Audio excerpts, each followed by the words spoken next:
झारखंड में भाजपा प्रदेश अध्यक्ष की कुर्सी पर कौन बैठेगा, यह चर्चा शुरू है और इस दौरान तमाम नेताओं का फोकस संथाल परगना पर है। ऐसे में अगर खासकर देखें तो प्रदेश अध्यक्ष बाबूलाल मरांडी हो,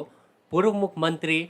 चंपाई सोरेन हो या फिर रघुवर दास, लेकिन इन तीनों के बीच चर्चा के केंद्र में पूर्व मुख्यमंत्री रघुवर दास है। और ऐसी चर्चा होने लगी है कि केंद्रीय नेतृत्व ने आदेश दे दिया है रघुवर दास को कि संथाल परगना पर फोकस कीजिए और आदिवासियों को साधने की कोई कवायद को छोड़िए नहीं। यही वजह है कि रघुवर दास लगातार संथाल परगना का दौरा कर रहे हैं। ऐसे में अब चर्चा को और बल मिल गया जब रघुवर दास और पूर्व मुख्यमंत्री बाबूलाल मरांडी की बातचीत हुई। दोनों की मुलाकात दुमका सर्किट हाउस में हुई क्योंकि दोनों नेता संथाल परगना के दौरे पर थे और इस दौरान दोनों के बीच बातचीत हुई। क्या बात हुई, यह सवाल भी तमाम लोग पूछ रहे हैं। लेकिन साफ तौर पर देखें तो नेता प्रतिपक्ष बाबूलाल मरांडी और पूर्व मुख्यमंत्री रघुवर दास के बीच संगठन में कैसे और बल दिया जाए, कैसे संगठन में आदिवासियों को जोड़ा जाए और कैसे मिशन 2029 पर तैयारी में लग रहा है, इन तमाम मुद्दों पर बातचीत हुई है। और साफ तौर पर अगर देखें तो जिस तरह से रघुवर दास अपने पुराने तेवर में लौट रहे हैं,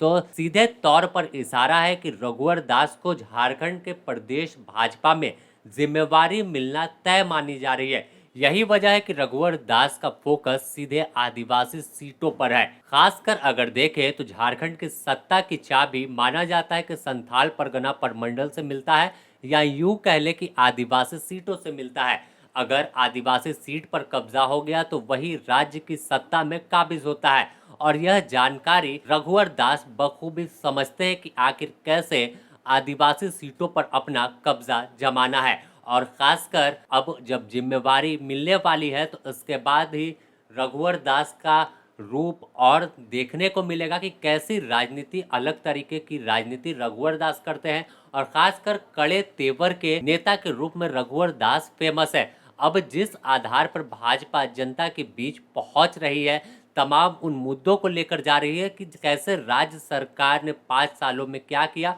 उनकी खामियों को बता रही है। तो जो दूरी और जो गलती पिछले चुनाव में हुई कि जनता से सीधा कनेक्ट भाजपा के नेता नहीं कर सके थे, यही वजह हुई कि तमाम आदिवासी सीटों पर हार का सामना करना पड़ा। अब तक का सबसे खराब परफॉर्मेंस जो था वो भाजपा का हुआ, लेकिन रघुवर दास अब उस कमी को पाटने की कोशिश में है और उसे दूर करते हुए 2029 का जब चुनाव होगा, चाहे लोकसभा की बात करें या विधानसभा, तो उसमें अलग तरीके के तेवर में भाजपा प्रदेश में कैसे लौटेगी, उसकी पूरी ताकत रघुवर दास लगा रहे हैं। खासकर अगर देखें तो रघुवर दास ओबीसी समाज से आते हैं और सबसे ज़्यादा आबादी और कोर जो वोट है वो माना जाता है कि ओबीसी समाज का एक जो खासकर वोट बैंक है वो भाजपा को जाता है। और ऐसे में रघुवर दास बड़े नेता के तौर पर झारखंड में, लेकिन अगर साथ में आदिवासियों को साधने में भी सफल हो गए तो वह दिन दूर नहीं होगा जब भाजपा वापस से अपने उसी तेवर और उसी लय में झारखंड में लौट सकती है। अगर देख ले तो 30 तारीख को भोगनाडीह में जो कार्यक्रम होगा, उससे पहले हूल दिवस से पहले ही तमाम भाजपा नेताओं का जो ताकत है वो संथाल परगना में है। तो अब साफ तौर पर आने वाले कुछ दिनों में यह भी साफ हो जाएगा कि रघुवर दास के हाथों में कमान सौंप दी गई है, क्योंकि जब राज्यपाल का पद उन्होंने त्यागा था उसी बात से चर्चा थी कि अब वापस से झारखंड की कमान रघुवर दास के जिम्मे होगी और रघुवर दास ही फिर से शिखर तक भाजपा को लेकर जाएंगे और तमाम नेता इनके साथ एक टीम बनाकर काम करते हुए दिखेंगे। बने रहे द न्यूज पोस्ट के साथ, इससे जुड़ी और भी अपडेट आपको देंगे।